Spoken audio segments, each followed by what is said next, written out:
warahmatullahi wabarakatuh. Waalaikumsalam warahmatullahi wabarakatuh. Oke.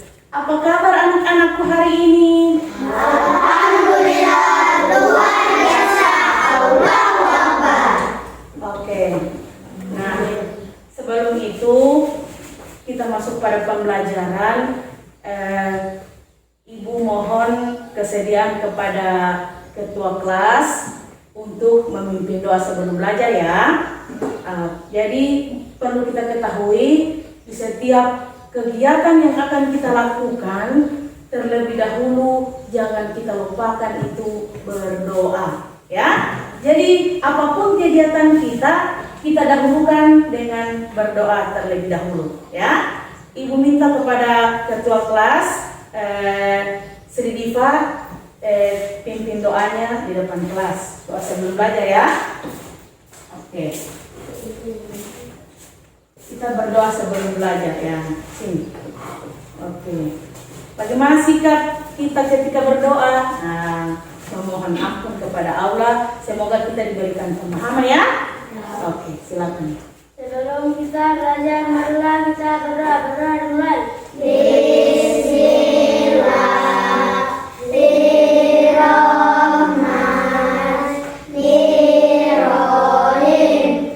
Raditu billahi rabban wa bil islami dinan wa bi Muhammadin nabiyyan wa rasulah. Rabbi zidni ilman warzuqni fahman. Amin. Oke, silakan duduk. Selanjutnya Ibu ingin mengecek kehadiran anak-anak yang ada di dalam kelas ini. Nah, Ibu ingin mempersingkat waktu, sebutkan saja siapa yang bisa hadir hari ini. Siapa? Jantur, Khadijah, Lutfi, Alim, Tira. Ya. Kenapa mereka tidak hadir? Sakit semuanya? Ya. Sakit. Kita doakan ya, semoga teman-teman kita yang sakit ini cepat sembuh, diberikan kesehatan oleh Allah Subhanahu wa taala. Oke. Sekarang Ibu minta semuanya coba berdiri dulu. Oke. Kita menyanyikan lagu nasional ya. Itu menanamkan cinta tanah air kita kepada bangsa Indonesia. Jadi hari ini kita akan menyanyikan lagu Garuda Pancasila. Nanti Ibu yang pimpin ya.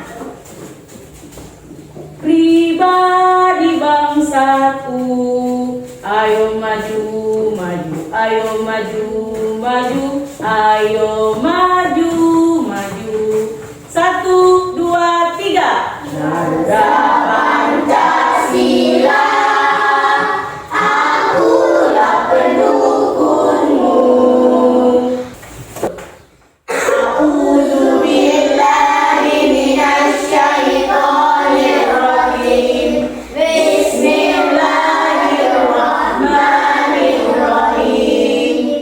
Inna a'tainakal kautsar fasalli li rabbika wanhar. Inna syani'aka huwal abtar. Sadaqallahul azim. Materi yang akan kita pelajari pada saat ini adalah asyiknya belajar surat Al-Alaq. Peserta didik mampu membiasakan membaca Al-Quran Al-Alaq ayat 1 sampai dengan 5. Oke, yang kedua baca. Peserta didik mampu memahami pesan pokok Quran surat Al-Alaq ayat 1 sampai 5. Oke, yang ketiga Maura baca. Peserta didik mengenal hadis tentang kewajiban sholat dan menjaga hubungan baik dengan sesama. Oke, itu yang harus kita capai pada pertemuan hari ini ya. Peserta didik mampu membiasakan membaca. Yang kedua, peserta didik mampu memahami pesan pokok. Yang ketiga, peserta didik mengenal hadis tentang kewajiban sholat dan menjaga hubungan baik dengan sesama. Kenapa kita harus membaca Al-Quran? Karena membuat hati sehat. Itu adalah manfaatnya. Tapi yang Ibu tanyakan di sini, kenapa kita harus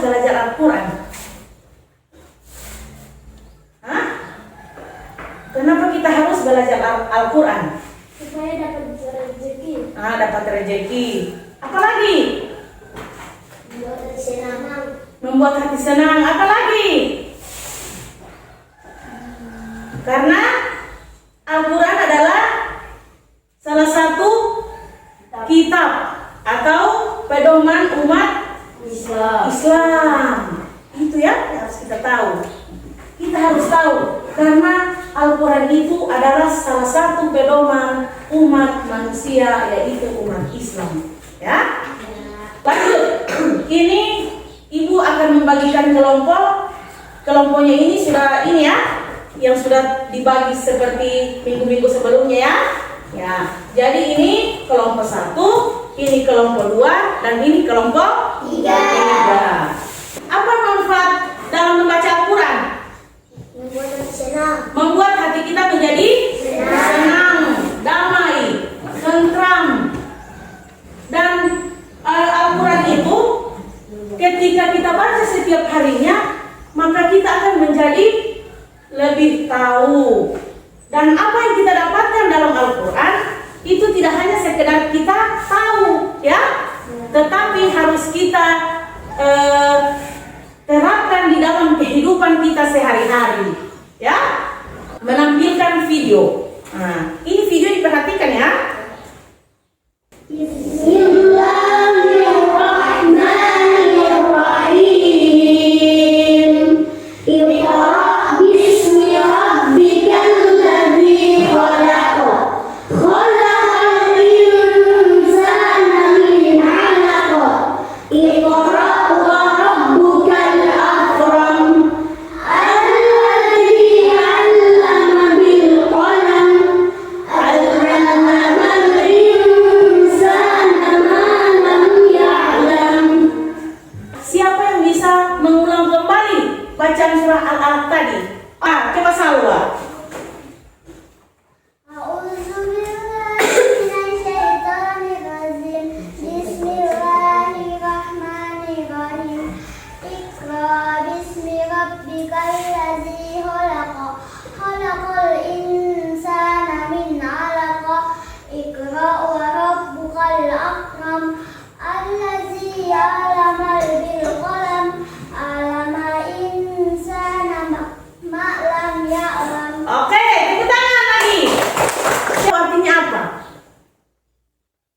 Siapa yang tahu? Oke. Iqra bismi rabbikal ladzi khalaq. Artinya bacalah dengan menyebut nama Tuhanmu yang menciptakan. Menciptakan ya. Bacalah dengan menyebut nama Tuhanmu yang menciptakan. Itu artinya ya. Ibu akan membagikan LKPD-nya.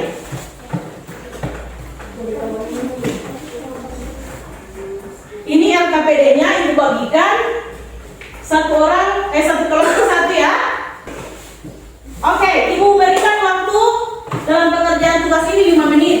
Setelah kita yang akan kalian lakukan di dalam tugas ini, Anda harus dapat menemukan konsep apa saja yang ada di dalam surah Al-Alaq. Ya, terserah kalian mau cari di mana, di buku, mau di HP. Yang penting ketika Anda memaparkan semuanya sudah ada, ya. Tepuk semangat. Dan datang. Ding ding ding. Dung dung dung. Sama-sama. Dan datang. Ding ding ding. Dung dung dung. Se. Aha aha. Sa. Aha aha. Sa. Aha aha. Semangat. Oke, lanjut. Assalamualaikum warahmatullahi wabarakatuh. Waalaikumsalam warahmatullahi wabarakatuh. Konsep-konsep surah Al-Alaq. 1. Pengertian surah Al-Alaq adalah ke-96 dalam Al-Quran yang terdiri dari 19 ayat. Surah ini merupakan salah satu yang pertama kali diturunkan di Mekah. 2. Pesan pokok Al-Alaq ayat 1-5.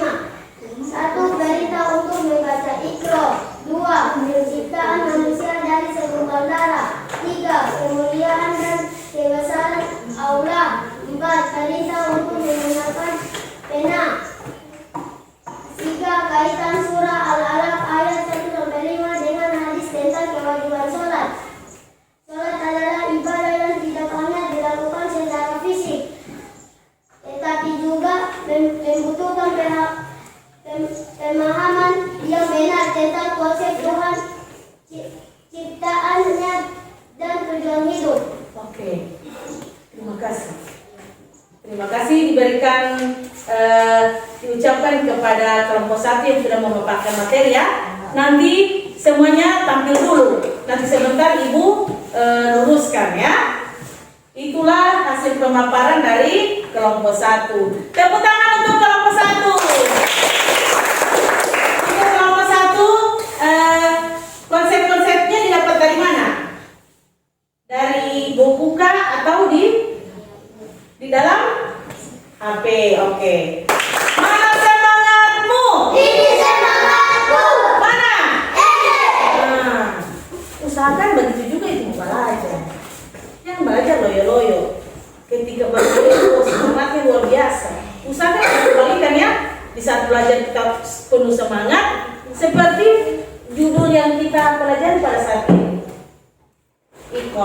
Iqra, membaca ya, atau berhubungan dengan ilmu pengetahuan. Sekarang Ibu akan meluruskan jawaban kelompok 1, kelompok 2, dan kelompok 3 itu sudah benar ya. Nah, tapi masih ada yang perlu Ibu tambahkan. Yang pertama, setiap kelompok sudah dapat menentukan konsep ya yang ada di dalam materi surah Al-Alaq, yaitu mulai dari pengertiannya, kemudian pesan pokok, yang ketiga adalah kaitan surah Al-Alaq dengan hadis. Sebelum Ibu bagikan LKPD, mohon diperhatikan slide berikut. Nah, ini. Tentunya di dalam membaca Al-Quran, apalagi surah ini, kita harus membacanya dengan tartil. Tartil itu artinya pelan dan benar. Jadi kita mesti mengetahui hukum-hukum tajwidnya ya. Nah inilah pengertiannya. Mengenal hukum bacaan qalqalah. Pengertian qalqalah. Qalqalah berarti getaran suara. Getaran yang dilambangkan oleh huruf kaf, ta, ba, jim, dan dal. Atau lebih gampangnya kalian langsung saja menyebutkan apa? Di toko. Ulangi lagi apa? Baju di toko. Ya, ada 5 itu huruf qalqalah. Contohnya, baca apa ini? Al-Muqad. Al-Muqad. Ya, mana huruf qalqalahnya? Ko dengan da. Baru yang kedua, waqab. Yang mana huruf qalqalahnya? Ibu akan bagikan LKPD.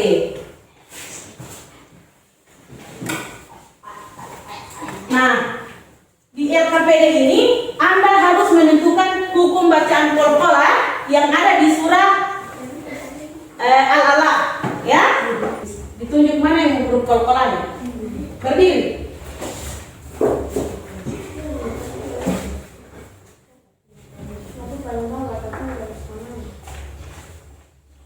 Nah, itu baca apa itu? Iqra. Ya, ini ya. Perhatikan semua. Jadi huruf qalqalah yang ada di dalam surah Al-Alaq yang mana? Iqra. Baca semua. Iqra. Jadi ini ya, Iqra. Baru yang mana lagi? Khalaqa ya. Bagus. Lanjut. Khalaqa. Lagi ya. Baru yang mana? Alaqa. Ya, ini. Berarti yang di ayat 1 di Iqra dan khalaqa. Di ayat kedua khalaqa dan alaqa. Di ayat ketiga Iqra. Di ayat keempat tidak ada. Yang kelima tidak ada. Bagus. Semua ya? Ya, alhamdulillah. Ibu senang sekali. Berarti Anda paham yang Ibu ajarkan hari ini, ya? Jadi Anda sudah dapat menentukan hukum bacaan qol-qolah. Jadi peran penting tentang pengetahuan ini yaitu membaca sangat penting di dalam kehidupan umat manusia, ya. Jadi kalau kita tidak tahu membaca, maka kita pun tidak mendapatkan ilmu, ya. Kemudian pembelajaran dari surat ini mengajarkan kita bahwa ilmu pengetahuan dan pendidikan memiliki kedudukan yang sangat tinggi di dalam Islam. Jadi Ibu pesan kepada anak-anak, jangan berhenti mencari ilmu, ya. Jangan bosan-bosan untuk belajar, ya. Tuntutlah ilmu dimanapun Anda berada. Ilmu itu adalah sebagai sebagai bekal kita. Kalau kita di dunia itu harus mendapatkan ilmu, itulah bekal kita. Kalau kita di akhirat, maka bekal kita adalah amal, ya. Jadi jangan lupa dan jangan pernah berhenti untuk mencari ilmu. Demikian yang dapat Ibu sampaikan. Pembelajaran kita hari ini cukup sampai di sini, dan insya Allah kita akan bertemu di minggu akan datang dengan pelajaran sifat-sifat wajib Allah, ya. Oke, Ibu tutup kegiatan pembelajaran kita hari ini dengan hamdalah, alhamdulillahirabbil alamin. Assalamualaikum warahmatullahi wabarakatuh.